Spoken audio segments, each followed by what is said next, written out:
Mwaka mitatu minne iliyopita wakati Mheshimiwa Pombe Magufuli hayati walipocheza pamoja wao na Kagera Sugar katika kombe uwanjani, pia walilikosa na walialika pia na rais wa kafu na rais Magufuli alikuwepo. Na jana pia amejurudia rais Mwinyi, mtu na baba yake pia na yeye pia amelikosa kombe, na walisema wao wenyewe kwamba kombe aliondoki hapa, haiwezekani rais 93 kose na mwaka huu tukose. Kwa hiyo kombe halitaondoka.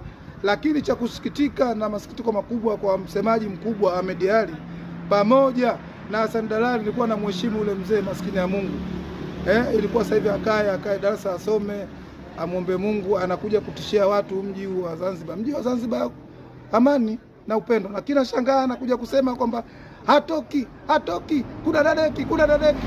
Yale mambo, huu mpira sio adui, sio vita. Uadui wetu si uko katika pichi na sio sehemu nyingine. Hawezi kutishia vitu kama vile. Na ndo hayo Wazanzibari, chuki zimekuwa Wazanzibari wameamua sasa kuiomba kwa Mwenyezi Mungu huu ushindi ubakie kwa watu wa Morocco. Tatizo kubwa, mimi nilikuwepo uwanjani na mimi mpenda soka. Mechi ikichezwa Tanga, na walivyosema kwa Mkapa nilikuwa tayari shaweka nauli ya kwenda Mkapa. Kwa hiyo nilikuwa uwanjani.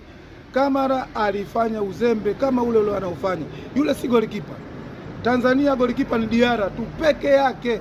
Kamara wanampa tu sifa tu zile za usimba kuficha makucha. Kamara jana kafanya uzembe mara 3.